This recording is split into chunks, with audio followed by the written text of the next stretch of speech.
Our budget adoption today marks an important milestone. It's not just the conclusion of the Council's budget process, but a reflection of our values and priorities as we shape the future of Prince George's County, and to ensure that the future is more just and more equitable for all of Prince Georgians.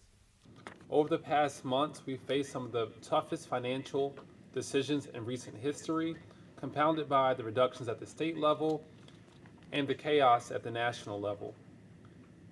We have made clear that our responsibility is to protect our residents that we serve without asking them to shoulder more of the burden, especially through higher property taxes. That was a line that we would not cross, and we did not cross. I'm a firm believer that leadership starts with listening, and we have heard loud and clear from our community and from our council colleagues on what matters most to them.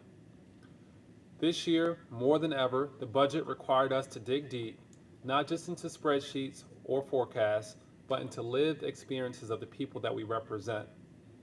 I want to outline some of the changes that the council made. We restored $800,000 to restore the county's littering program because we know that that's one of the top complaints that we receive, and it's so important that we have a county that looks like and reflects the dignity of the people who live here. We also ensured that DPI was not reduced, and we restored close to $1 million so that they didn't lose any money from the previous year. We're excited that we will now have regional liaisons at DPI who will work directly with county council member offices, community leaders, and HOAs to resolve issues so that each county council member will have someone that they can call in order to get their issues resolved. We eliminated the 30-day hiring for our first responders because we know how important it is to get new police, new sheriff officers, new firefighters on the job as quickly as possible. So there will be no delay in that. We expanded the HIV and STD services to the southern part of the county in an area with the highest rate of infections. Lost a grant, but we supplemented it with county funds to ensure that we could feed our elderly residents. We provided significant funding for the Black Maternal Health Fund created through resolution by Vice Chair Oriata. This means for the first time we'll have dedicated resources to tackling issues surrounding Black maternal health. We also provided funding which I know Councilmember Legay is going to love, for her HOA disputes, which means that her legislation is finally on track. We know that Councilmember Watson fought very hard and got the Elderly Meals Program funded. We've added mental health support and resources to the Sheriff's Office. I want to thank you, Councilmember Fisher, for your leadership on that. I want to thank every council member, especially Councilmember Olson and Hawkins and Denoga. Everyone, we increased the Health Assurance Program by, I'm sorry, that was you, by $1 million, Councilmember Blagay. A lot of these had a lot of overlaps, you know, so it's tough to nail down which one too. Councilmember Hawkins requested to restore the labor trafficking unit that specifically holds those individuals accountable who exploit individuals and workers in Prince George's County. I know Councilmember Olson was very passionate about the Providers Council, which we restored. I know that Councilmember Denoga fought very hard for the rain check rebate, which we funded. Councilmember Hawkins, because of your leadership, we will have the website for reentry services for residents of Prince George's County. I know a number of the members in TIEE wanted the bus shelters, the county bus shelters. And I'm excited that the Vice Chair and I worked on putting up $1 million to help small businesses in Prince George's County grow. We're also happy to restore the council and the county executive grants programs. These services, like food and mortgage assistance, youth mentoring, and help for our seniors, are more important than ever as we watch the president/federal assistant programs eliminating federal jobs.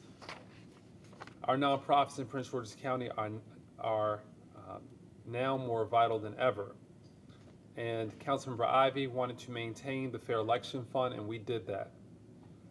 I'm proud to say that after hours of testimony, we found a path forward, and we are preserving Prince George's County community television. And so I know we have some CTV people who are here. Please, send our love to your colleagues who must have been under tremendous stress over these last few months. But we're going to work to iron out whatever difficulties that may exist.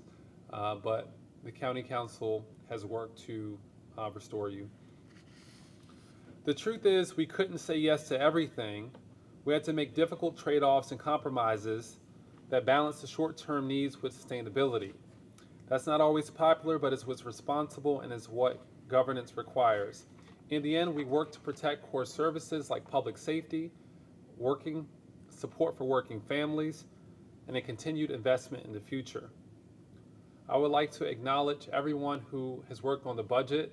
I want to thank the administration, Tara Jackson, who has, negotiated with us in great faith. I want to thank you, Stanley Early. You deserve a medal and then some.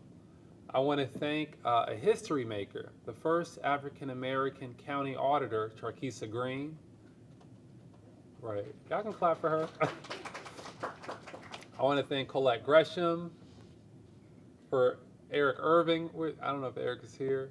I want to thank the entire policy team. We know that throughout the entire process, you all are crunching the reports, providing feedback, and helping us do our job. So thank the entire policy team. I want to thank the entire team of the clerk, who is still working right now. When council members have budget adjustments right before the meeting, it's the clerk's office that's responsible for making all of those adjustments. So I want to thank you, Madam Clerk. I want to thank your entire team. I want to thank every council member for participating in all the budget work sessions, for advocating for the programs that you think is best for your districts and for the county overall. I would also like to thank our vice chair, who played a critical role in every line, all the way up until we walked in this room. I want to thank you for your attention to detail. I want to thank you for your passion, and I know that you're going to be well able and well equipped next year when you are chair and you are negotiating this budget. And with that, I conclude my remarks, and I will turn it over to any other colleague who wishes to make remarks.